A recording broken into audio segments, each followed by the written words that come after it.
ಸರ್ವಶಕ್ತನಾದ ನಮ್ಮ ತಂದೆಯಾದ ದೇವರೇ, ಈ ಒಳ್ಳೆಯ ಸಮಯಕ್ಕಾಗಿ ನಿಮಗೆ ಸ್ತೋತ್ರ ಸಲ್ಲಿಸುತ್ತೇನೆ. ಪ್ರೀತಿ ಸ್ವರೂಪನಾದ ದೇವರೇ, ನಾವು ನಿಮಗೆ ವಂದನೆಗಳು ಸಲ್ಲಿಸುತ್ತೇನೆ. ಅತ್ಯುನ್ನತ ದೇವರೇ, ನಾವು ನಿಮಗೆ ಖಾನ ಮಾನ ಮಗಿಮಗಳು ಸಲ್ಲಿಸುತ್ತೇನೆ. ದೇವರೇ, ನಿನ್ನ ಪ್ರಸನ್ನತೆ ಇದರ ಮಧ್ಯದಲ್ಲಿ ಇರುವುದಕ್ಕಾಗಿ ಸ್ತೋತ್ರ. ನಿನ್ನ ಸಾನ್ನಿಧ್ಯ ಇದರ ಮಧ್ಯದಲ್ಲಿ ಇರುವುದಕ್ಕಾಗಿ ಸ್ತೋತ್ರ. ನಿನ್ನ ಆತ್ಮನು ಇದರ ಮಧ್ಯದಲ್ಲಿ ಚಲಿಸುತ್ತಾ ಇರುವುದಕ್ಕಾಗಿ ಸ್ತೋತ್ರ. ದೇವರೇ, ಈ ದಿನದಲ್ಲಿಯೂ ವಾಕ್ಯದ ಶಕ್ತಿಯಿಂದ ನಿನ್ನ ಮಕ್ಕಳು ಬಲಶಾಲಿಗಳಾಗಲಿ. ವಾಕ್ಯದ ರಹಸ್ಯಗಳು ತಿಳಿದದರಿಂದಲೇ ಮಕ್ಕಳು ಶಕ್ತರಾಗಲಿ. ಯಾರೆಲ್ಲ ಈ ವಾಕ್ಯ ಕೇಳುತ್ತೀರೋ, ಎಲ್ಲೆಲ್ಲಿ ಇದ್ದುಕೊಂಡು ವಾಕ್ಯ ಕೇಳುತ್ತೀರೋ, ಅಲ್ಲಿ ಎಲ್ಲವೂ ದೇವರ ಶಕ್ತಿ ಪ್ರಕಟವಾಗಲಿ, ದೇವರ ಮಹಿಮೆ ಪ್ರಕಟವಾಗಲಿ. ರೋಗಿಗಳು ಸೌಖ್ಯವಾಗಲಿ, ಬಲಹೀನರು ಬಲವಂತರಾಗಲಿ, ದುರಾತ್ಮ ಪೀಡಿತರು ಬಿಡುಗಡೆ ಹೊಂದಿಕೊಳ್ಳಲಿ, ನಿರಾಶೆ ನೀಗಿ ಸಂತೋಷಗಳು ಉಂಟಾಗಲಿ. ದೇವರ ನಾಮದಲ್ಲಿ ಮಕ್ಕಳು ಅಭಿವೃದ್ಧಿ ಕಾಣುವುದಾಗಿರಲಿ. ನಿತ್ಯ ಜೀವಕ್ಕೆ ತಕ್ಕ ಸಿದ್ಧತೆಯುಳ್ಳ ಜೀವನಗಳು ಉಂಟಾಗಲಿ. ಯೇಸು ನಾಮದಲ್ಲಿ ಪ್ರಾರ್ಥಿಸುತ್ತೇನೆ, ಪರಲೋಕದ ತಂದೆಯಾದ ದೇವರೇ. 2 ಕೊರಿಂಥಿಯ 6ನೇ ಅಧ್ಯಾಯ 18ನೇ ವಾಕ್ಯ ಫಸ್ಟ್ ನಾವು ಓದೋಣ. 2 ಕೊರಿಂಥಿಯ 6ನೇ ಅಧ್ಯಾಯ 18ನೇ ವಾಕ್ಯ ಓದಿಕೊಳ್ಳೋಣ. ನಾನು ನಿಮ್ಮನ್ನು ಸೇರಿಕೊಂಡು ನಿಮಗೆ ತಂದೆಯಾಗಿರುವೆನು, ನೀವು ನನಗೆ ಕುಮಾರ ಕುಮಾರಿಯರು ಆಗಿರುವಿರೆಂದು ಸರ್ವಶಕ್ತನಾದ ಕರ್ತನು ಹೇಳುತ್ತಾನೆ. ಹಲ್ಲೆಲೂಯಾ. ಸರ್ವಶಕ್ತನಾದ ಕರ್ತನೊಂದು ಮಾತು ಹೇಳುತ್ತಾನೆ, ನಾನು ನಿಮ್ಮನ್ನು ಸೇರಿಸಿಕೊಂಡು ನಿಮಗೆ ತಂದೆಯಾಗಿರುವೆನು, ನೀವು ನನಗೆ ಕುಮಾರ ಕುಮಾರಿಯರು ಆಗಿರುವೆರೆಂದು ಸರ್ವಶಕ್ತನಾದ ದೇವರು ಹೇಳುತ್ತಾರೆ. ಹಲ್ಲೆಲೂಯಾ. ದೇವರಿಗೆ ಸ್ತೋತ್ರವಾಗಲಿ. ಹೇಳಿರೋದು ಸಾಮಾನ್ಯವಾದವರಲ್ಲ, ಸರ್ವಶಕ್ತನಾದ ಕರ್ತನು. ಏನು ಹೇಳ್ತಾ ಇದ್ದಾರೆ? ನಾನು ನಿಮ್ಮನ್ನು ಸೇರಿಸಿಕೊಂಡು ನಿಮಗೆ ತಂದೆಯಾಗಿರುವೆನು, ಮತ್ತು ನೀವು ನನಗೆ ಕುಮಾರ ಕುಮಾರಿಯರು ಆಗಿರುವೆರು. ಹಲ್ಲೆಲೂಯಾ. ದೇವರಿಗೆ ಸ್ತೋತ್ರವಾಗಲಿ. ಪ್ರಿಯ ದೇವರ ಮಕ್ಕಳಿರ, ಇದು ನಾವು ಕೆಲವೇ ವಾರಗಳ ಹಿಂದೆ ನಾವು ಧ್ಯಾನ ಮಾಡಿಕೊಂಡು ಬರುವಂಥ ವಿಷಯದಲ್ಲಿ ಹೋದ ವಾರಕ್ಕಿಂತ ಹಿಂದಿನ ವಾರ ಹೇಳಿ ಮುಗಿಸಿದೇನೆಂದರೆ, ನಾವು ಗಲಾತ್ಯ ಪತ್ರಿಕೆ 3:26 ವಾಕ್ಯ ಓದಿನೇ ಮುಗಿಸಿರೋದು. ಆವತ್ತು ಏನು ವಾಕ್ಯ ಹೇಳಿದೆ ಅಂತ ಹೇಳಿದರೆ, ನಾವು ದೀಕ್ಷಾ ಸ್ನಾನದಲ್ಲಿ ಕ್ರಿಸ್ತ ಯೇಸುವನ್ನು ಧರಿಸಿಕೊಂಡಿದ್ದೀರಿ, ನಂಬಿಕೆಯ ಮೂಲಕ ನಾವು ದೇವರ ಪುತ್ರರಾಗಿದ್ದೀರಿ ಎಂದು ಹೇಳಿದರು. ಹಲ್ಲೆಲೂಯಾ. ಒಂದು ನಂಬಿಕೆಯ ಮೂಲಕ ದೇವರ ಪುತ್ರರು, ದೀಕ್ಷಾ ಸ್ನಾನದ ಮೂಲಕ ಕ್ರಿಸ್ತನನ್ನು ಧರಿಸಿಕೊಂಡರು ಮತ್ತು ಪವಿತ್ರಾತ್ಮರು ಸಂಚಕಾರಕವಾಗಿ ನಮ್ಮ ಹೃದಯದಲ್ಲಿ ಕೊಟ್ಟರು ಎಂದು ಹೇಳಿದರು. ಅದರಿಂದಲೇ ನಾವು ಸಿಕ್ಕುವಂಥ ಆಶೀರ್ವಾದದ ಬಗ್ಗೆ ಗಲಾತ್ಯ 3:29 ನಾವು ತಿಳ್ಕೊಂಡು, ನೀವು ಕ್ರಿಸ್ತನವರಾಗಿದ್ದರೆ ಅಬ್ರಹಾಮನ ಸಂತತಿಯವರು, ವಾಗ್ದಾನಕ್ಕನುಸಾರವಾಗಿ ಬಾಧ್ಯರು ಆಗಿದ್ದೀರಿ ಎಂದು ಹೇಳಿದರು. ಹಲ್ಲೆಲೂಯಾ. ನಂಬಿಕೆಯ ಮೂಲಕ ದೇವರ ಪುತ್ರರಾಗಿ ದೀಕ್ಷಾಸ್ನಾನ ಮೂಲಕ ಕ್ರಿಸ್ತನನ್ನು ಧರಿಸಿ ನಾವು ಪವಿತ್ರಾತ್ಮರನ್ನು ಸಂಜಗಾರವಾಗಿ ಹೊಂದಿಕೊಂಡಿರುವಂಥ ನಾವುಗಳು ವಾಗ್ದಾನಕ್ಕನುಸಾರವಾಗಿ ಅಬ್ರಹಾಮನ ಸಂತತಿಯವರು ಮತ್ತು ವಾಗ್ದಾನಕ್ಕನುಸಾರವಾಗಿ ಬಾಧ್ಯರು ಆಗಿದ್ದೀರಿ. ಓಕೆ, ಅದಕ್ಕೆ ಕೊರಿಂಥಿಯ ಪತ್ರಿಕೆಯಲ್ಲಿ ಅದೇ ವಿಷಯ ನಾವು ಓದಿರೋದು. ನಾನು ನಿಮ್ಮನ್ನು ಕರೆದುಕೊಂಡು ಹೋಗಿ ನಿಮಗೆ ತಂದೆಯಾಗಿರುತ್ತೇನೆ, ನೀವು ನನಗೆ ಕುಮಾರ ಕುಮಾರತಿಯವರು ಆಗಿರುತ್ತೀರೆಂದು ಸರ್ವಶಕ್ತನಾದ ಕರ್ತನು ಹೇಳ್ತಾರೆ. ನಮಗೊಬ್ಬ ತಂದೆ, ಆ ತಂದೆಯ ಸ್ಥಾನದಲ್ಲಿ ನಡೆಸ್ತಾರೆ. ನಾವು ಅವರಿಗೆ ಕುಮಾರ ಕುಮಾರತಿಯವರು ಆಗಿದ್ದರೆ ಸಾಕು. ಹಲ್ಲೆಲೂಯಾ. ದೇವರಿಗೆ ಸ್ತೋತ್ರವಾಗಲಿ. ನಾವು ಒಂದು ನಿಮಿಷ ನಮ್ಮ ಗಮನವನ್ನು ಇಸ್ರಾಯೇಲ್ ಮಕ್ಕಳು ಐಗುಪ್ತದಿಂದ ಅವರನ್ನು ಕರೆದುಕೊಂಡು ಬರುವಾಗ ನೋಡಿ, ಒಂದು ಒಳ್ಳೆಯ ತಂದೆಯ ಮನಸ್ಸಿನಿಂದ ಕರ್ಕೊಂಡು ಬರ್ತಾ ಇದ್ದಾರೆ. ಇಸ್ರಾಯೇಲ್ ಜನರು ಐಗುಪ್ತ ದೇಶದಲ್ಲಿ 470 ವರ್ಷ ಅವರು ಬಿಟ್ಟು ಕೆಲಸ ಮಾಡಿಕೊಂಡು ಕಷ್ಟಪಟ್ಟು ಅವರು ತುಂಬ ಅವರು ನರಳಿ ಬರಳಲ್ಲಿ ಹೋಗಿದೆ. ಅಂಥ ಪರಿಸ್ಥಿತಿಯಲ್ಲಿ ದೇವರು ಹೇಳ್ತಾ ಇದ್ದಾರೆ, ನಾನು ನಿಮ್ಮ ಕಣ್ಣೀರನ್ನು ನೋಡಿದೆ, ನಿಮ್ಮ ಕಷ್ಟಗಳು ನಾನು ನೋಡಿದೆ, ನಿಮ್ಮ ಕೂಗನ್ನು ನಾನು ಕೇಳಿದೆ. ಹಲ್ಲೆಲೂಯಾ. ಅವರ ಕಷ್ಟ ನೋಡಿ, ಅವರ ಕೂಗು ನೋಡಿ ದೇವರು ಮೋಶೆಯನ್ನು ಎಬ್ಬಿಸಿ ಅಲ್ಲಿ ಅವ್ರಿಗೆ ನಾಯಕರಾಗಿ ಕಳಿಸಿಕೊಡ್ತಾ ಇದ್ದಾರೆ. ಒಂದು ತಂದೆಯ ಮನೋಭಾವದಿಂದ ನನ್ನ ಮಕ್ಕಳು ಅಲ್ಲಿ ಕಷ್ಟಪಡ್ತಾ ಇದ್ದಾರೆ. ಆವಾಗ ತಂದೆಯಾದವ ದೇವರು ಮೋಶೆಯನ್ನು ನಾಯಕನಾಗಿ ಎಬ್ಬಿಸಿ ಅಲ್ಲಿ ಕಳಿಸಿಕೊಟ್ಟು ಅವರನ್ನು ಪರವನನ್ನು ಬಿಡಲ್ಲ ಅಂತ ಹೇಳುವಾಗಲೂ ಅವರಿಗೆ 10 ವಿಧವಾದ ಬಾಧಗಳು ಕೊಟ್ಟು ಅಲ್ಲಿಂದ ಅವರನ್ನು ತಪ್ಪಿಸಿ ಅವರನ್ನು ಕರೆದುಕೊಂಡು ಬರ್ತಾ ಇದ್ದಾರೆ. ಹಲ್ಲೆಲೂಯಾ. ನೋಡಿ, ಒಂದು ತಂದೆಯ ಮನಸ್ಸಿನಿಂದ ನಡೆಸ್ತಾ ಇದ್ದಾರೆ. ಈ ತಂದೆ ಮನಸ್ಸಿಗೂ ತಾಯಿಗೆ ಮನಸ್ಸಿಗೂ ಏನು ವ್ಯತ್ಯಾಸ? ತಾಯಿಯ ಮನಸ್ಸು ತುಂಬ ಕನಿಗರ ಉಳ್ಳದು, ತುಂಬ ತಾಳ್ಮೆಯುಳ್ಳದು. ಆದರೆ ಆ ತಾಯಿಯ ಮನಸ್ಸಿನಲ್ಲಿ ಸದ್ಯಕ್ಕೆ ಇರುವಂಥದ್ದು ಇರುತ್ತದೆ. ಮಕ್ಕಳೇನಾದರೂ ಒಂದು ತಪ್ಪು ಮಾಡಿದರೂ ತಾಯಿ ಆದವರು ಸರಿ ಹೋಗಲಿ ಬಿಡಿ, ಮಕ್ಕಳು ತಾನೇ ಹೋಗಲಿ ಬಿಡಿ, ಸರಿ ಹಂಗೆ ಮಾಡಬೇಡ ಅಂತ ಹೇಳಿಬಿಟ್ಟು ಬಿಟ್ಬಿಡ್ತಾರೆ. ತಂದೆ ಆದವರು ಅದಕ್ಕೊಂದು ಬಾಲ ಶಿಕ್ಷೆ ಕೊಟ್ಟೇ ತಿದ್ದಿಸೋದು. ತಂದೆಯ ಮನಸ್ಸು ಇವರ ಮುಂದಿನ ಭವಿಷ್ಯದ ಬಗ್ಗೆ ಇರುತ್ತದೆ. ಆವಾಗ ತಾಯಿಯೊಂದರು ಬೇಜಾರು ಮಾಡಬೇಡ, ಏನು ಪಾಸ್ಟ್ರೆ ನಮಗೇನು ಇವರ ಭವಿಷ್ಯ ಬಗ್ಗೆ ಚಿಂತೆ ಇಲ್ಲ ಅಂದಿರ್ಬೋದು. ಆದರೆ ನೀವು ಆ ಮಕ್ಕಳ ಬಗ್ಗೆ ಭವಿಷ್ಯದ ಒಂದು ಲಿಮಿಟ್ ಇರ್ತದೆ. ಆದರೆ ತಂದೆಯ ಮನಸ್ಸೇನೆಂದರೆ ಮುನ್ನಾಲೋಚನೆ ಇರುತ್ತದೆ. ಹಲ್ಲೆಲೂಯಾ. ಹೀಗೆ ಒಂದು ತಂದೆಯ ಒಂದು ಮನೋಭಾವ ಏನೆಂದು ಹೇಳಿದೆ. ಇಲ್ಲಿ ದೇವರು ಹೇಳ್ತಾರೆ, ನಾನು ನಿಮಗೆ ತಂದೆಯಾಗಿರುತ್ತೇನೆ. ತಂದೆಯ ಗುಣ ಏನಿದೆ? ಮುನ್ನಾಲೋಚನೆ. ಇಸ್ರಾಯೇಲ್ ಜನರ ಬಗ್ಗೆ ತಂದೆಯಾದ ದೇವರಿಗೆ ಒಂದು ಪ್ಲಾನ್ ಇದೆ.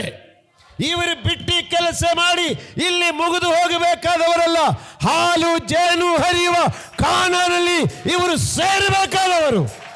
ಹಲ್ಲೆಲೂಯಾ. ಅದೇ ಭಾವದಿಂದ ನಮ್ಮನ್ನು ತಂದೆಯಾಗಿ ಸೇರಿಸಿಕೊಂಡಿದ್ದಾರೆ. ನಾಳೆಯ ಬಗ್ಗೆ ದೇವರು ವಿಚಾರ ಇಟ್ಟುಕೊಂಡು ಕರೆದಿದ್ದಾರೆ. ನಮಗೆ ಗೊತ್ತಿಲ್ಲದಿರ್ಬೋದು ನಾಳೆಯ ಬಗ್ಗೆ, ಆದರೆ ನಾಳೆ ನಾವು ಹೇಗಿರಬೇಕೆಂಬ ಉದ್ದೇಶದಿಂದ ಕರೆದಿದ್ದಾರೆ. ಹಲ್ಲೆಲೂಯಾ. ಮುನ್ನಾಲೋಚನೆ.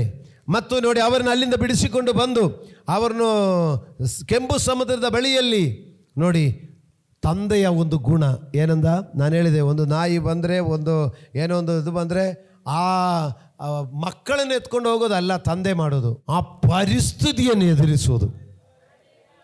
ತಾಯಿ ಒಂದು ನಾಯಿ ಬಗಳಿಕೊಂಡು ಬಂದರೆ ಅಯ್ಯೋ ನನ್ನ ಮಕ್ಕಳು, ಅಯ್ಯೋ ನನ್ನ ಮಗು ಅಲ್ಲಿ ಬಿದ್ದೆ ಎದ್ಕೊಂಡು ಓಡಿ ಹೋಗಿ ಮಗುವನ್ನು ಎತ್ಕೊಂಡು ಬಂದುಬಿಡೋದು. ತಂದೆ ಹಂಗೆ ಅಲ್ಲ, ಒಂದು ಕಲ್ಲಾದರೂ ಎತ್ಕೊಂಡು ನಾಯಿಯನ್ನು ಓಡಿಸ್ಬಿಡೋದು. ಆಮೇಲೆ ಓಡಿಸ್ಬಿಟ್ಟು ಆ ಮಕ್ಕಳಿಗೆ ತೋರಿಸಿಕೊಡೋದು. ನಾಯಿ ಓಡಿ ಹೋದು ನೋಡು ಭಯಪಡಬೇಡ ಇಷ್ಟೇ ಅಂದ. ಆವಾಗ ಆ ಮಗುವಿನ ಒಳಗಡೆ ಒಂದು ವಿಷಯ ಓಡ್ತಾ ಇದೆ. ಏನಂದ?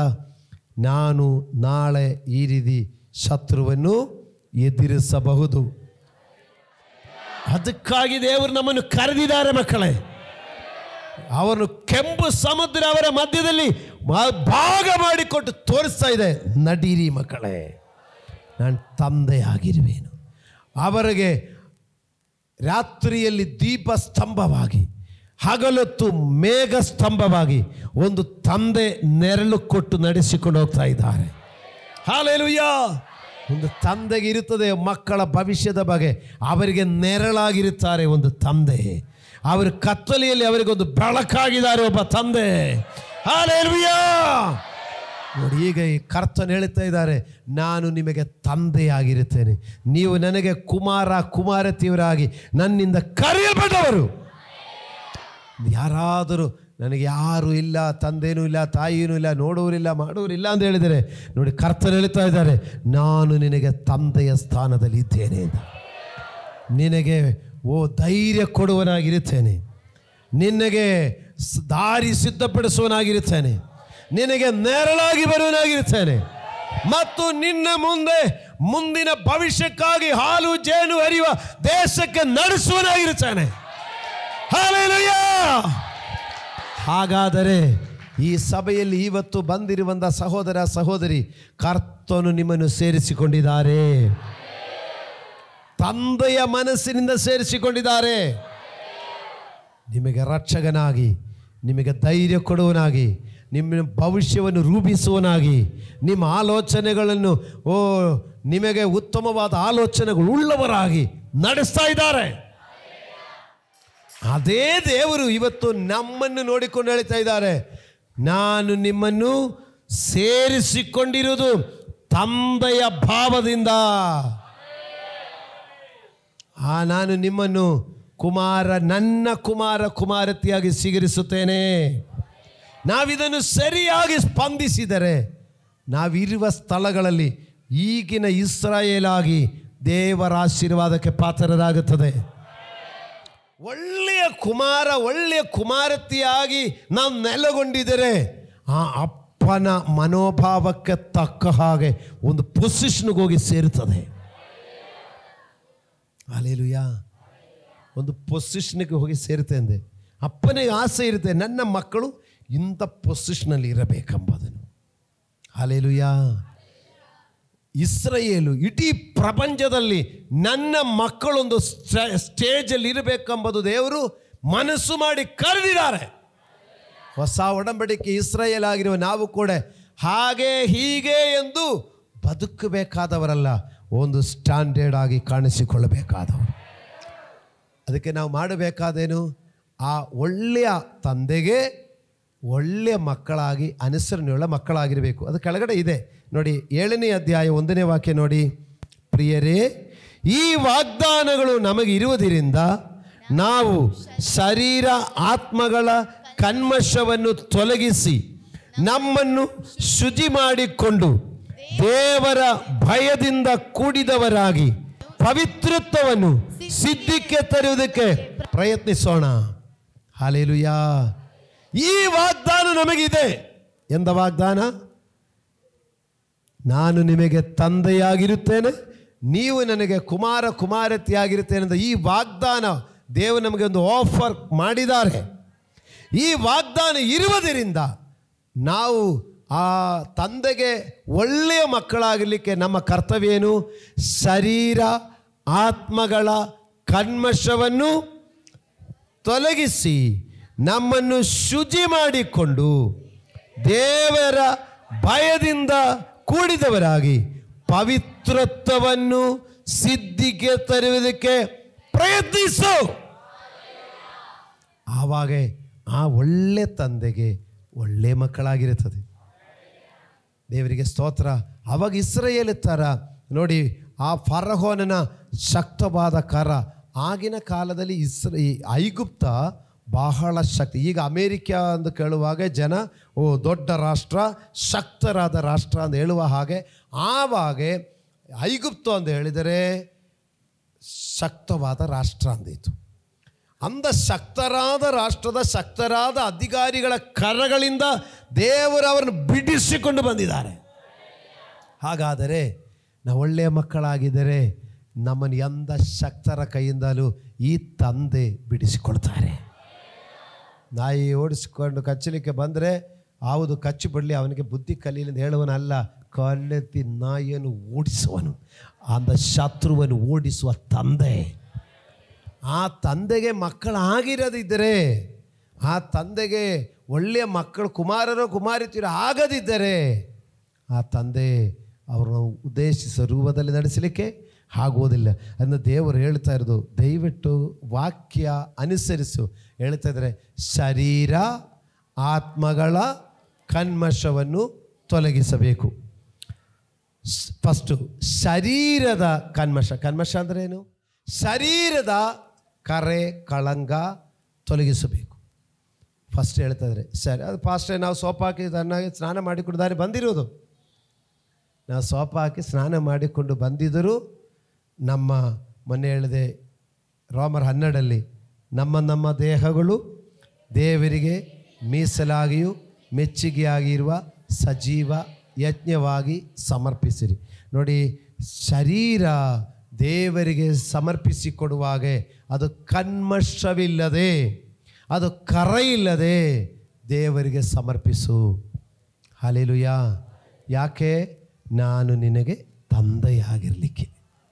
ಇಲ್ಲಂದರೆ ತಂದೆಯದು ಮರ್ಯಾದೆ ಹೋಗ್ಬಿಡ್ತಾ ಅಂದೆ. ಹಲ್ಲೆಲೂಯಾ. ತಂದೆಯದು ಮರ್ಯಾದೆ ಹೋಗದಿರಲಿಕ್ಕೋಸ್ಕರ ಮಕ್ಕಳಿಗೆ ತಂದೆ ಹೇಳ್ತಾ ಇದ್ದಾರೆ, ನಿನ್ನ ಶರೀರದ ಕಲ್ಮಶ ತೊಲಗಿಸು. ಎರಡನೇದು ಆತ್ಮನ ಕಲ್ಮಶ. ಆತ್ಮದಲ್ಲಿ ಕೆಟ್ಟ ಆಲೋಚನೆಗಳು, ಕೆಟ್ಟ ವಿಚಾರಗಳು, ಅದು ಆತ್ಮದಲ್ಲಿರುವ ಕರೆ ಕಳಂಕ ತೊಲಗಿಸಿಬಿಡು. ಹಲ್ಲೆಲೂಯಾ. ಆತ್ಮದಲ್ಲಿ ದುರಹಂಕಾರ, ದುರಾಸೆ ಮತ್ತು ಸುಳ್ಳು, ಮೋಸ, ದುರ್ನಡತೆ, ಈ ಥರದೆಲ್ಲ ಒಳಗಡೆ ಆತ್ಮದಲ್ಲಿ ಬರುವಾಗ ಈ ಶರೀರದಲ್ಲಿಯೂ ಆತ್ಮದಲ್ಲಿ ಇರುವಂಥ ಕರೆ ಕಳಂಕ ತೆಗೆದು ಬಿಟ್ಟಿದರೆ, ಮಕ್ಕಳೇ, ನಿಮ್ಮನ್ನು ನಾನು ತಂದೆಯಾಗಿದ್ದುಕೊಂಡು ನಿಮ್ಮನ್ನು ಪರಿಪಾಲಿಸ್ತೇನೆ, ನೀ ನನಗೆ ಮಕ್ಕಳಾಗಿರುವಿ. ಹೀಗೆ ಈ ಕಳಂಗೆಲ್ಲ ತೊಲಗಿಸಿಬಿಟ್ಟು ಏನು ಮಾಡಬೇಕಂದ್ರೆ, ದೇವರ ಭಯದಿಂದ ಕೂಡಿದವರಾಗಿ ಪವಿತ್ರತ್ವವನ್ನು ಸಿದ್ಧಿಗೆ ತರಲಿಕ್ಕೆ ಪ್ರಯತ್ನಿಸು. ಹಲ್ಲೆಲೂಯಾ. ಯಾರ ಮೇಲೆ ಭಯ? ದೇವರ ಭಯ ಅಂದರೆ ದೇವರು ಶಿಕ್ಷೆ ಮಾಡ್ತಾರಿಂದ ಭಯ ಅಲ್ಲ, ದೇವರ ಪ್ರೀತಿ ತಪ್ಪಿ ಹೋಗುತ್ತಾ ಅಂತ ಭಯ ಇರಬೇಕು. ಹಲ್ಲೆಲೂಯಾ. ದೇವರು ನನ್ನ ನಡವಳಿಕೆಯಿಂದ ನನ್ನ ಮೇಲಿರುವ ದೇವರ ಪ್ರೀತಿ ನಷ್ಟ ಆಗುತ್ತದೋ ಅಂತ ಭಯ. ಹಲ್ಲೆಲೂಯಾ. ದೇವರ ಭಯದಿಂದ ಕೂಡಿದವರಾಗಿ ಮತ್ತೆ ಇನ್ನೇನು ಮಾಡಬೇಕು? ಪವಿತ್ರತ್ವವನ್ನು ಸಿದ್ಧಿಗೆ ತರಬೇಕು. ಏನು ಸಿದ್ಧಿಗೆ ತರಬೇಕು? ಏನು ಹೊರಗಡೆ ತೆಗೆದುಕೊಂಡು ಬರಬೇಕು? ಎಲ್ಲ ಸ್ಥಳಗಳಲ್ಲಿ ಪವಿತ್ರತ್ವವನ್ನು ಸಿದ್ಧಿಗೆ ತರಬೇಕು. ಹಲ್ಲೆಲೂಯಾ. ನೋಡಿ, ದೇವರಿಗೆ ಸ್ತೋತ್ರವಾಗಲಿ. ನಾನು ನಿಮಗೆ ತಂದೆಯಾಗಿರುತ್ತೇನೆ, ತಂದೆಯ ನೆರಳಿನಲ್ಲಿ ನಿಮ್ಮನ್ನು ನಡೆಸ್ತೇನೆ, ತಂದೆಯ ಭದ್ರತೆಯಲ್ಲಿ ನಿಮ್ಮನ್ನು ನಡೆಸ್ತೇನೆ, ತಂದೆಯ ಸಂರಕ್ಷಣೆಯಲ್ಲಿ ನಡೆಸ್ತೇನೆ, ತಂದೆಯ ಒಳ್ಳೆಯ ಭಾವನೆಯಲ್ಲಿ ನಡೆಸ್ತೇನೆ, ಉತ್ತಮವಾದ ಭವಿಷ್ಯದ ಯೋಚನೆಯಲ್ಲಿ ನಡೆಸ್ತೇನೆ. ಇದೆಲ್ಲ ಆಗಲಿಕ್ಕಾಗಿ ನಾವು ಮಾಡಬೇಕಾದದ್ದು ಶರೀರ ಆತ್ಮಗಳ ಕಲ್ಮಶವನ್ನು ತೆಗೆದು ಬಿಡಿರಿ. ಹಲ್ಲೆಲೂಯಾ. ಮತ್ತು ಪವಿತ್ರತ್ವವನ್ನು ಸಿದ್ಧಿಗೆ ತಕ್ಕೊಳ್ಳಿರಿ. ಹಲ್ಲೆಲೂಯಾ. ದೇವರಿಗೆ ಸ್ತೋತ್ರವಾಗಲಿ. ಇದು ಹೇಳುತ್ತಾ ಇರುವಾಗ ನಮ್ಮ ಒಳಗಡೆ ನಮಗೆ ಗೊತ್ತಿದೆ ಯಾವುದು ದೇವರಿಗೆ ಇಷ್ಟ ಇಲ್ಲದ ವಿಷಯಗಳು ಎಂಬುದನ್ನು. ದೇವರಿಗೆ ಇಷ್ಟ ಇಲ್ಲದ ವಿಷಯ ಯಾವುದು ಎಂಬುದು ನಮಗೆ ಗೊತ್ತಿದೆ. ವಚನಗಳು ನಾವು ಎಷ್ಟೋ ಕೇಳ್ತಾ ಇರುವಾಗ ಗೊತ್ತಿರುತ್ತೆ. ಹೊಸದಾಗಿ ಬಂದವರಾದರೆ ಅಷ್ಟು ಗೊತ್ತಿರಲ್ಲ. ಹಳೆಯವರಿಗೆಲ್ಲ ಅಷ್ಟೋ ವಚನಗಳು ಕೇಳ್ತಾ ಇದೆ. ನಾವು ಯಾವ ಯಾವ ವಿಷಯಗಳಲ್ಲಿ ನಾವು ಕಲ್ಮಶ ತೆಗಿಬೇಕು ಅಂತ ಗೊತ್ತಿರುತ್ತದೆ. ನಮ್ಮ ನಡೆ, ನುಡಿ, ಕ್ರಿಯೆ, ಯೋಚನೆ, ಕೊಡೋದು, ತಗೊಳ್ಳೋದು ಎಲ್ಲದರಲ್ಲಿ ಪವಿತ್ರತ್ವ ಕಾಪಾಡಬೇಕು. ಹಲ್ಲೆಲೂಯಾ. ಹಾಗೆ ನಾವು ಮಾಡುವುದಾದರೆ ದೇವರು ನಮಗೆ ತಂದೆಯಾಗಿರುತ್ತಾನೆ, ನಾವು ಅವರಿಗೆ ಕುಮಾರ ಕುಮಾರತಿಯವರಾಗಿರುತ್ತಾರೆ. ದೇವರಿಗೆ ಸ್ತೋತ್ರವಾಗಲಿ. ಇನ್ನೊಂದು ವಾಕ್ಯ ಕೂಡ ನಾನು ಮುಗಿಸ್ತೇನೆ. ಈ ರೀತಿಯಾಗಿ ದೇವರು ನಮ್ಮನ್ನು ನಡೆಸಲಿಕ್ಕಾಗಿ ನಮಗೆ ಸಹಾಯ ಮಾಡೋದು ಪವಿತ್ರಾತ್ಮನು. ನೋಡಿ, ರೋಮ 8:14 ನೋಡಿ. ಇದು ಎಷ್ಟೋ ಸಾರಿ ಹೇಳಿದ ವಾಕ್ಯ ಇರ್ಬೋದು, ಆದರೆ ಒಂದು ಸಾರಿ ಕೂಡ ನೋಡೋಣ. ರೋಮರ 8:14. ಈ ಮಕ್ಕಳೆಂಬ ಸ್ಥಾನಕ್ಕೆ ಅಥವಾ ಕುಮಾರ ಕುಮಾರತಿ ಎಂಬ ಸ್ಥಾನಕ್ಕೆ ನಮ್ಮನ್ನು ಯಾರು ನಡೆಸ್ತಾರೆ ಅಂತ ನೋಡಿ. ರೋಮರ 8:14. ಯಾರು ದೇವರ ಆತ್ಮನಿಂದ ನಡೆಸಿಕೊಳ್ಳುತ್ತಾರೋ ಅವರು ದೇವರ ಮಕ್ಕಳು. ಶರೀರ ಆತ್ಮಗಳ ಕಲ್ಮಶವನ್ನು ತೊಲಗಿಸಿ ಪವಿತ್ರಾತ್ಮನ ಕಂಟ್ರೋಲ್ಗೆ ಕೊಡಬೇಕು. ಪವಿತ್ರಾತ್ಮನಿಂದ ನಡೆಸಲ್ಪಡಲಿಕ್ಕೆ ಬಿಟ್ಟುಕೊಡಬೇಕು. ನೋಡಿ, ಅದರಿಂದ ನಾವೀ ಭೂಮಿಯಲ್ಲಿರುವಾಗ ಶರೀರದಲ್ಲಾಗಲಿ ಆತ್ಮದಲ್ಲಾಗಲಿ ಕಲ್ಮಶ ಮಾಡುವಂಥ ಕಾರ್ಯಗಳು ನಮಗೆ ಎದುರೇ ಬರಬಹುದು. ಬರಲ್ಲ ಅಂದಿಲ್ಲ, ಬರಬಹುದು. ಒಂದು ಸುಳ್ಳು ಹೇಳುವಂಥ ಒಂದು ಪರಿಸ್ಥಿತಿ ಬರಬಹುದು. ಒಂದು ಕೋಪ ಬರುವಂಥ ಒಂದು ಪರಿಸ್ಥಿತಿ ಬರಬಹುದು. ಒಂದು ಕೆಟ್ಟದನ್ನು ನೋಡುವಂಥ ಒಂದು ಪರಿಸ್ಥಿತಿ ಬರಬಹುದು. ಒಂದು ಅತಿಯಾಸೆಯಿಂದ ಸರಿ ಇದು ಪರವಾಗಿಲ್ಲ, ಏನೋ ದೊಡ್ಡ ಲಾಭ ಬರುತ್ತಲ್ಲ ಅಂತ ಹೇಳಿಕೊಂಡು ಒಂದು ಸ್ವಲ್ಪ ಸೈಡಕ್ಕೆ ಹೋದ್ರೂ ಪರವಾಗಿಲ್ಲ, ಇದ್ರಲ್ಲಿ ದೊಡ್ಡ ಲಾಭ ಬರುತ್ತಲ್ಲ ಅಂತ ಹೇಳಿಕೊಳ್ಳುವಂಥ ಒಂದು ಪರಿಸ್ಥಿತಿ ಬರಬಹುದು. ಅಂಥ ಸಂದರ್ಭಗಳಲ್ಲೆಲ್ಲ ಪವಿತ್ರಾತ್ಮನಿಗೆ ಕೊಡಬೇಕಂದೆ. ನಾವು ತೀರ್ಮಾನ ಮಾಡಲಿಕ್ಕೆ ಹೋಗುವಾಗ ಏನಾಗುತ್ತಂದರೆ ಅದರಲ್ಲಿ ನಮಗೆ ಸೋಲು ಬರೋದು.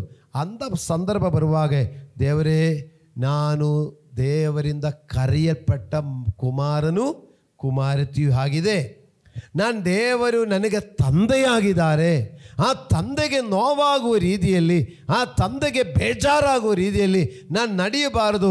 ಆದರೆ ಈ ಪರಿಸ್ಥಿತಿ ನೋಡಿದರೆ ನನ್ನ ತಂದೆಗೆ ನೋವಾಗುತ್ತೆ, ನನ್ನ ತಂದೆಗೆ ಬೇಜಾರಾಗುತ್ತೆ. ಆದರೆ ನಾನು ಹೆಂಗೆ ತಪ್ಪಿಸಿಕೊಳ್ಳೋದು, ನನಗೆ ದಿಕ್ಕು ಕಾಣುತ್ತಾ ಇಲ್ಲ ಅಂದರೆ ಇವಾಗ ಪವಿತ್ರಾತ್ಮರೇ ನನಗೆ ಸಹಾಯ ಮಾಡಿರಿ. ಆವಾಗ ಪವಿತ್ರಾತ್ಮ ಸಹಾಯ ಮಾಡ್ತಾರೆ. ಆ ಪವಿತ್ರಾತ್ಮನಂದು ಯಾರು ನಡೆಸಿಕೊಳ್ಳುತ್ತಾರೋ ಅವರೇ ದೇವರ ಮಕ್ಕಳು. ಆ ಮಕ್ಕಳಿಗೆ ಅಬ್ರಹಾಮನ ಬಾಧ್ಯರು, ಅಬ್ರಹಾಮನ ಆಶೀರ್ವಾದ ಸಿಕ್ಕೋದು. Hallelujah, hallelujah. ನೋಡಿ 8ನೇ ಅಧ್ಯಾಯ 9ನೇ ವಾಕ್ಯ ನೋಡಿ. ನಿಮ್ಮಲ್ಲಿ ದೇವರ ಆತ್ಮನು ವಾಸವಾಗಿರುವುದಾದರೆ ಶರೀರ ಭಾವಧೀನರಲ್ಲ, ದೇವರಾತ್ಮನಿಗೆ ಅಧೀನರಾಗಿದ್ದೀರಿ. ಯಾವನಿಗಾದರೂ ಕ್ರಿಸ್ತನ ಆತ್ಮನು ಇಲ್ಲದಿದ್ದರೆ ಅವನು ಕ್ರಿಸ್ತನವನಲ್ಲ. ಹಲ್ಲೆಲೂಯಾ. ಒಂದು ತಪ್ಪಾದ ಕಾರ್ಯಗಳಿಗೆ ನಾವು ಹೋಗಬೇಕಾದ ಪರಿಸ್ಥಿತಿ ಬರಬಹುದು, ಅದೇ ಹೇಳ್ತಾ ಇರೋದು. ಅದಕ್ಕೆ ಸ್ವಾಮಿ ಹೇಳಿದ ಲೋಕದಲ್ಲಿ ಕಷ್ಟ ಉಂಟು ಅಂತ ಹೇಳಿರೋದು.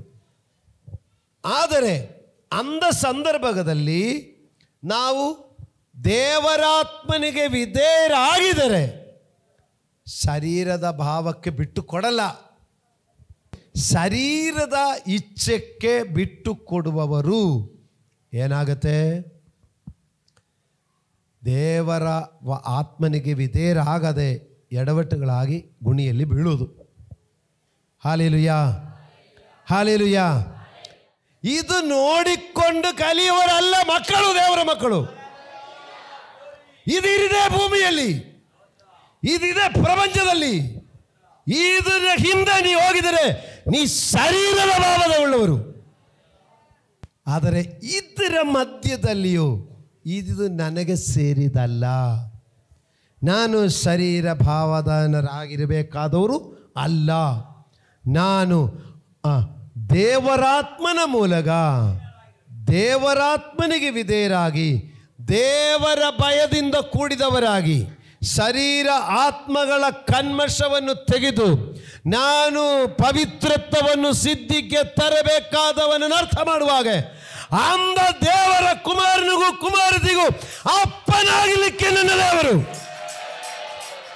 ಅವರಿಗೆ ನಾನು ತಂದೆಯಾಗಿರುತ್ತೇನೆ, ಅವರನ್ನು ನಾನು ನಡೆಸಿಕೊಂಡು ಹೋಗುತ್ತೇನೆ. ನಿನ್ನ ಬಿಟ್ಟಿ ಕೆಲಸ ಒಳಗಡೆಯಿಂದ ನಾನು ನಿನ್ನನ್ನು ಮೇಲಕ್ಕೆ ತೆಗೆಯುತ್ತೇನೆ. ನಿನಗಾಗಿ ಕೆಂಪು ಸಮುದ್ರ ನಾನು ವಿಭಾಗ ಮಾಡುತ್ತೇನೆ. ನನ್ನ ಮಕ್ಕಳ ಪ್ರಯಾಣ ಮಾಡುವಾಗ ನಾನು ನೆರಳಾಗಿ ಜೊತೆ ಬರುತ್ತೇನೆ. ನನ್ನ ಮಕ್ಕಳ ಕತ್ತಲೆಯಲ್ಲಿ ನಾನು ಅವರಿಗೆ ಬೆಳಕಾಗಿರುತ್ತೇನೆ.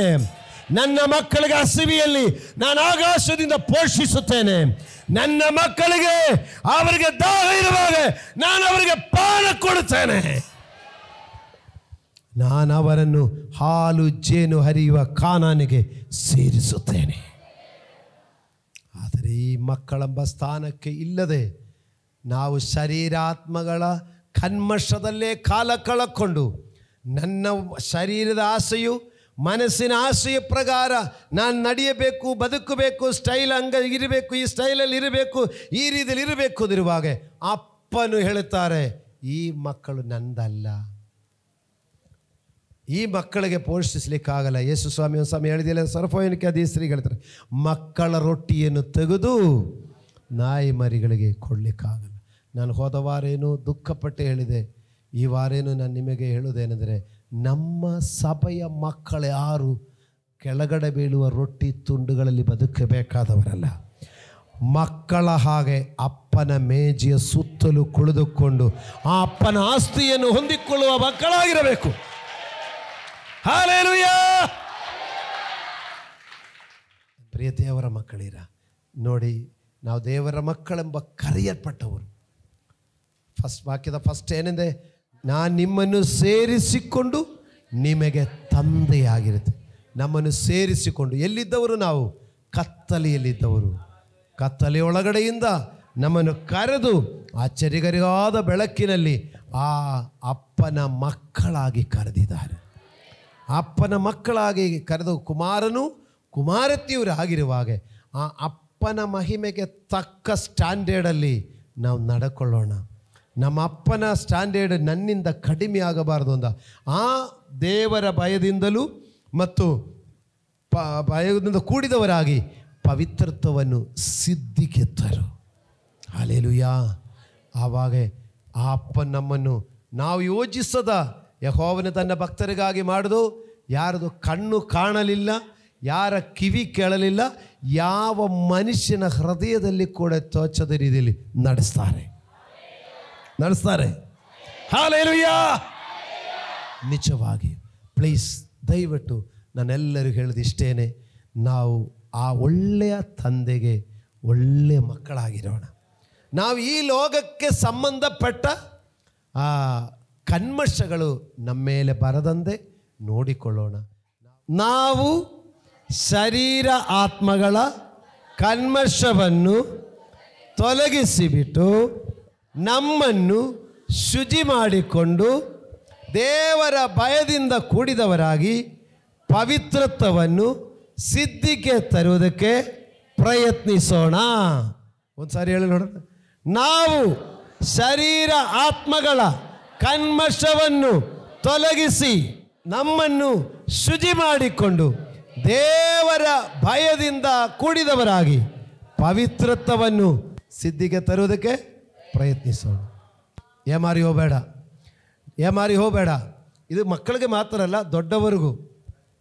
ದೊಡ್ಡವರಿಗೂ ಎಲ್ಲ ಥರ ವಿಷಯಗಳಲ್ಲಿ ನಾವು ದೇವರ ಮಕ್ಕಳು ಎಂಬ ಪದವಿಯಿಂದ ನಮ್ಮನ್ನು ತಳ್ಳಿಬಿಟ್ಟು ದೇವರ ಶಿಕ್ಷೆಗೆ ಪಾತ್ರನಾಗಬೇಕೆಂಬುದು ಸೈತಾನನ ಗುರಿಯಾಗಿದೆ. ದಯವಿಟ್ಟು ಅರ್ಥ ಮಾಡಿರಿ. ಸಂಸೋನನ್ನು ದೇವರು ವೃದ್ಧಸ್ಥನಾಗಿ ಕರೆದಿದೆ, ಅವನನ್ನು ಅದರಿಂದ ತಳ್ಳಿ ಬಿಡಲಿಕ್ಕೆ ಸೈತಾನವನ್ನು ಏಮಾರಿಸಿಬಿಟ್ಟಿದೆ. ಪ್ರಿಯ ದೇವರ ಮಕ್ಕಳಿರ ಸೊಲೊಮೋನನನ್ನು ದೇವರು ನೋಡಿ ಆಶೀರ್ವದಿಸಿ ಅವನಿಗೆ ಜ್ಞಾನ ಕೊಟ್ಟಿದೆ, ಆದರೆ ಅವನನ್ನು ಆ ದೇವರ ಕೃಪೆಯಿಂದ ತಳ್ಳಿ ಬಿಡಲಿಕ್ಕಾಗಿ ಸೈತಾನ ಉಪಯೋಗಿಸಿದೆ. ಇಸ್ರಾಯೇಲಿಗೆ ಮೊದಲನೇ ಅರಸನನ್ನು ದೇವರು ಉತ್ತಮನೆಂದು ನೋಡಿ ಆರಿಸಿಕೊಂಡಿದೆ, ಆದರೆ ರಾಜಸ್ಥಾನದಿಂದ ತಳ್ಳಿ ಬಿಡಲಿಕ್ಕೆ ಅವನಲ್ಲಿ ಅಹಂಕಾರ ಕೊಟ್ಟು ಅವನು ತಳ್ಳಿಬಿಟ್ಟಿದೆ. ಇದೇ ಥರ ಅನೇಕ ಕಾರ್ಯಗಳು ಪೇತನ ಹೇಳ್ತಾನೆ, ನಮ್ಮ ವಿರೋಧಿಯಾಗಿರುವ ಸೈತಾನು ಯಾರನ್ನು ನುಂಗಲಿ ಎಂದು ಹುಡುಕಿ ತಿರುಗುತ್ತಾ ಇದೆ. ನುಂಗುವುದು ಅಂತ ಹೇಳಿದರೆ ನಾಶಪಡಿಸಲಿಕ್ಕೆ. ಇವತ್ತು ಅರ್ಥ ಮಾಡಿಕೊಳ್ಳೋಣ. ಈ ಕೂಡಿ ಬಂದ ಎಲ್ಲರೂ, ದೊಡ್ಡವರು ಚಿಕ್ಕವರು, ಮಕ್ಕಳು, ವಯಸ್ಸಾದವರು ಎಲ್ಲರೂ ತಿಳ್ಕೊಳ್ಳಿ, ನನ್ನನ್ನು ದೇವರು ಮಗಳಾಗಿ ಕರೆದಿದ್ದಾರೆ. ನಾನು ನಿಮ್ಮನ್ನು ಸೇರಿಸಿಕೊಂಡು ನಿಮಗೆ ತಂದೆಯಾಗಿರುತ್ತೇನೆ, ನೀವು ನನಗೆ ಕುಮಾರತಿಯರಾಗಿದ್ದೇವೆ. ಇದು ಸರ್ವಶಕ್ತನಾದ ಕರ್ತನು ಅಂದುತ್ತಾನೆ. ಹಲ್ಲೆಲೂಯಾ. ಆ ಒಳ್ಳೆ ತಂದೆಯಾದ ದೇವರಿಗೆ ನಾವು ಒಳ್ಳೆ ಮಕ್ಕಳಾಗಿರೋಣ. ಪ್ಲೀಸ್ ದಯವಿಟ್ಟು ಏಮಾರಿ ಹೋಗದೆ ಜಾಗರೂಕತೆ ಇರೋಣ. ದೇವರ ವಾಕ್ಯಕ್ಕೆ ವಿರುದ್ಧವಾಗಿ ನಡ್ಕೊಳ್ಳಲಿಕ್ಕೆ ತಕ್ಕ ಪ್ರೇರೇಪಣೆ ನನಗೂ ಬರಬಹುದು, ನಿಮಗೂ ಬರಬಹುದು. ಆವಾಗಲೆಲ್ಲ ನಾವು ಪವಿತ್ರಾತ್ಮನ ಸಹಾಯ ಕೇಳಿ. ನಾವು ರೋಮ 8:14 ಯಾರು ದೇವರಾತ್ಮನಿಂದ ನಡೆಸಲ್ಪಡುತ್ತಾರೋ ಅವರು ದೇವರ ಮಕ್ಕಳು. ಅವರು ಶರೀರ ಭಾವಾಧೀನರಲ್ಲ. ಅವರು ಶರೀರ ಭಾವದ ಆಸೆ ಬರುವಾಗ ಬಿಟ್ಟು ಕೊಡಲ್ಲ.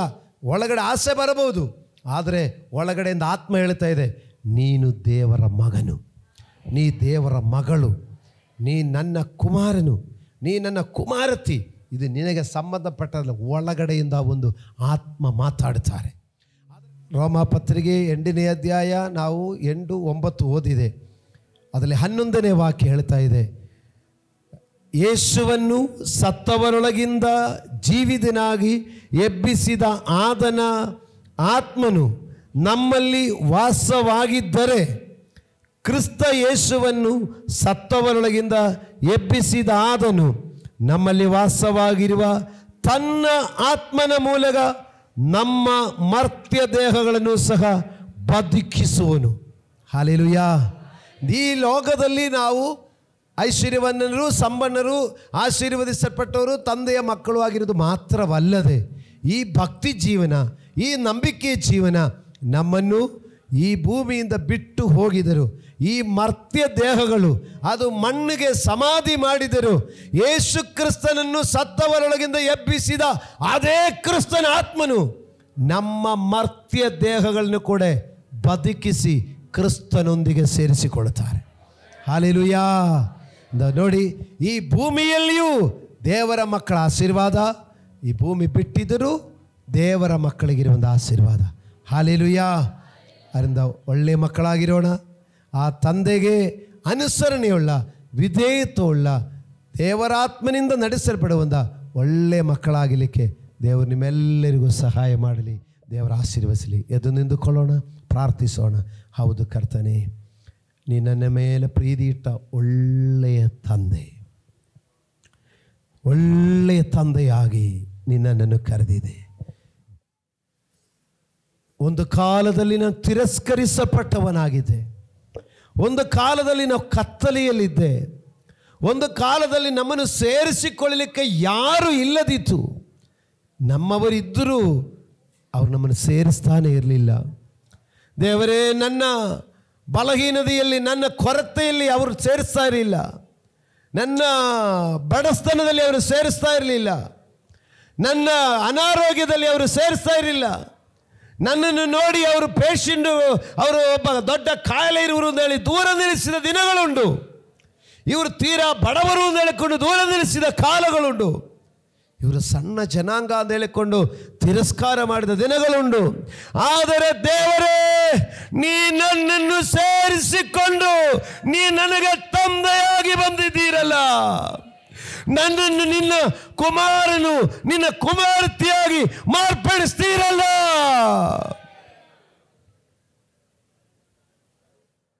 ನಾವು ಸಾಲೆಬಾಧಗಳಲ್ಲಿ ಇರುವಾಗೆ ಸ್ವಂತದವರಿಗೆಲ್ಲ ಬೇಕಾದಷ್ಟು ಇದ್ದರೂ ನಾವು ಹೋಗಿ ಕೇಳಲಿಕ್ಕೆ ಹೋಗುವಷ್ಟಕ್ಕೆ ಅವರು ಎಷ್ಟೋ ಸಮಯ ನಮ್ಮನ್ನು ನೋಡಿಕೊಂಡು ಮನೆಯೊಳಗಡೆ ಹೋಗಿ, ದೊಡ್ಡವರು ಹೋಗಿ ಮನೆಯಲ್ಲಿ ಸೇರಿಕೊಂಡು ಚಿಕ್ಕವರನ್ನು ಬಿಟ್ಟುಬಿಟ್ಟು ಅವರಿಲ್ಲಿ ಇಲ್ಲ ಅಂತ ಹೇಳಿ ನಮ್ಮನ್ನು ಬರೀ ಕೈಯಲ್ಲಿ ಕಳಿಸಿದ ದಿನಗಳು ಇರಲಿಲ್ವಾ? ಎಷ್ಟೊಂದು ಇಕ್ಕಟ್ಟಿನ ಸ್ಥಿತಿಯಲ್ಲಿ ಇರುವಾಗಲೂ ನಮ್ಮ ಸ್ವಂತದವರನ್ನು ತಿರಸ್ಕಾರ ಮಾಡಿ ಆ ಕಡೆ ಮೊಗ ತಿರಿಸಿಕೊಂಡು ಹೋಗಿದ ದಿನಗಳಿಲ್ಲವಾ? ಆವತ್ತು ನಮ್ಮ ಒಳ್ಳೆ ತಂದೆ ಬಂದು ನಮ್ಮನ್ನು ಸೇರಿಸಿಕೊಂಡಲ್ಲ. ಅದಕ್ಕೆ ತಾನೇ ನಾವು ಈ ಸ್ಥಿತಿಗೆ ಬಂದಿರೋದು. ಆ ದಿನಗಳಲ್ಲಿ ಎಲ್ಲರೂ ತಿರಸ್ಕಾರ ಮಾಡುವಾಗಲೂ, ಅಪ್ಪ ನೀ ನನ್ನನ್ನು ತಿರಸ್ಕರಿಸದೆ, ನೀ ನನ್ನನ್ನು ದೂರ ಮಾಡದೆ, ನೀ ನನ್ನನ್ನು ಯಾವ ಕೊರತೆ ನೋಡದೆ, ನನ್ನ ತಪ್ಪುಗಳ ಬಗ್ಗೆ ಯೋಚನೆ ಮಾಡದೆ, ನನ್ನ ಪಾಪಗಳ ಬಗ್ಗೆ ಚಿಂತಿಸದೆ ನನ್ನನ್ನು ನೀ ಹತ್ತಿರ ತೇರಿಸಿದ ಒಳ್ಳೆಯ ತಂದೆಯೇ, ನೀ ನನ್ನನ್ನು ಸೇರಿಸಿಕೊಂಡಲ್ಲಪ್ಪ, ನೀ ನನ್ನನ್ನು ಸೇರಿಸಿದೆಯಲ್ಲಪ್ಪ. ಎಲ್ಲರೂ ತಿರಸ್ಕಾರ ಮಾಡಿದರು, ಎಲ್ಲರೂ ತಳ್ಳಿ ಬಿಟ್ಟರು. ಆದರೆ ನೀ ನನ್ನನ್ನು ಸೇರಿಸಿ ನಿನ್ನ ಮಗನೂ ಅಂತ ಸೇರಿಸಿದೆ, ನಿನ್ನ ಮಗಳು ಅಂತ ಸೇರಿಸಿದೆ. ಕರ್ತನೇ, ಅಪ್ಪ ನನ್ನನ್ನು ಒಂದು MLA ಬಂದು ನನ್ನ ಮಗನು ಅಂತ ಹೇಳಿಲ್ಲ, ಒಂದು MLA ಬಂದು ನೀ ನನ್ನ ಮಗಳು ಅಂತ ಹೇಳಿಲ್ಲ, ನಾನು ನಿನ್ನನ್ನು ದತ್ತು ತಕ್ಕೊಳ್ಳುತ್ತೇನೆ ಅಂತ ಹೇಳಿಲ್ಲ, ನಿನಗೆ ಓದಲಿಕ್ಕೆ ಇಷ್ಟು ದುಡ್ಡು ಕೊಡ್ತೇನೆ ಅಂತ ಹೇಳಿಲ್ಲ.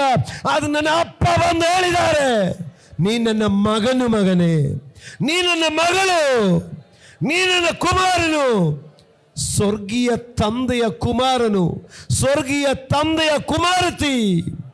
ಅಪ್ಪ, ನೀವು ನುಡಿದ ವಾಗ್ದಾನದಂತೆ ಈ ಸಭೆಯ ಮಕ್ಕಳು ಎಲ್ಲರೂ ದೇವರೇ ನಿಮಗೆ ಕುಮಾರ ಕುಮಾರತಿಯವರಾಗಿರಲಿ, ದೇವರಾತ್ಮರಿಂದ ನಡೆಸಲ್ಪಡುವವರಾಗಿರಲಿ. ಶರೀರಾತ್ಮಗಳ ಕಲ್ಮಶಗಳನ್ನು ತೊಲಗಿಸಿ ನಮ್ಮನ್ನು ಶುಚಿ ಮಾಡಿಕೊಂಡು ದೇವರ ಭಯದಿಂದ ಕೂಡಿದವರಾಗಿ ಪವಿತ್ರತ್ವವನ್ನು ಸಿದ್ಧಿಗೆ ತರುವವರಾಗಿರಲಿ.